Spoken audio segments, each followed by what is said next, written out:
Whoa. Okay, whoops, sorry. Yeah, stay on my shoulder.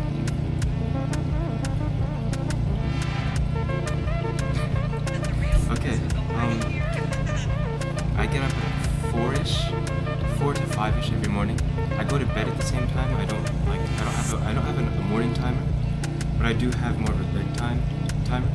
And so I go to bed every night at the same-ish time, and I get up every morning at the same-ish time. Ooh, I'm sorry. He's bad. Was my shoulder not good enough? Stay there, smile at the camera. Yeah.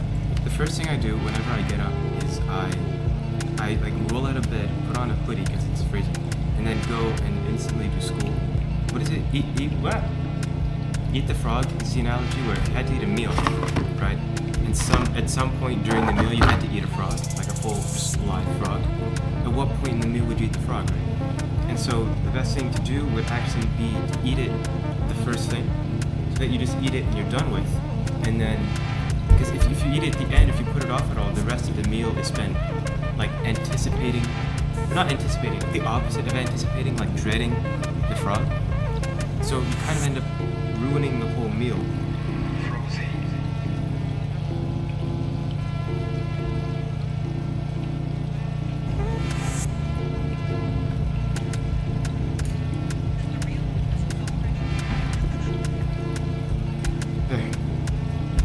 It's eat the frog, right? So I get the most painful, unwanted task done first thing in the morning.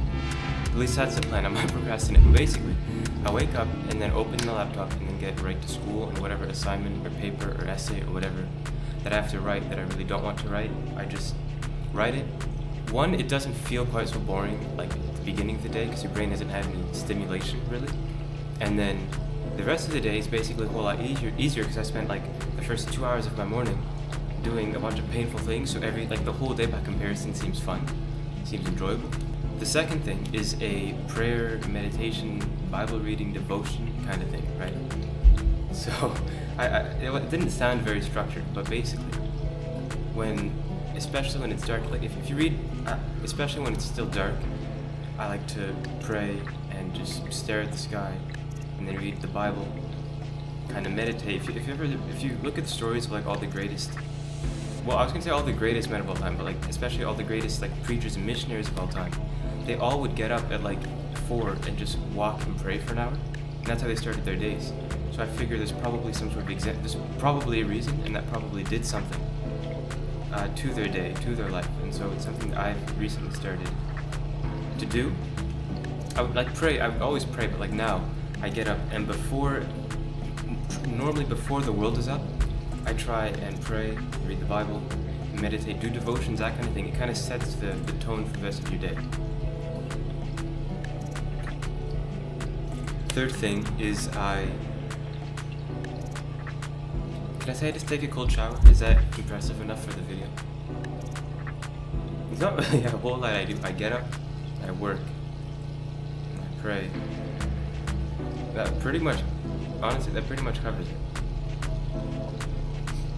Okay, a quick walk. Something that I've started, or want to start anyway recently, is basically take a quick, like just a 5-minute walk around the area before the day really gets started, to kind of just see things and open your brain a bit and open your mind a bit, to kind of just, I don't know, like be awake, get the heart pumping a little bit.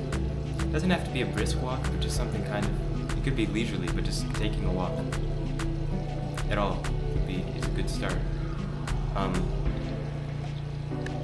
Yeah, you can't really say that there's a whole lot else I'm doing, because I get up at like 4 or 4:30ish maybe, and then just do the things I said.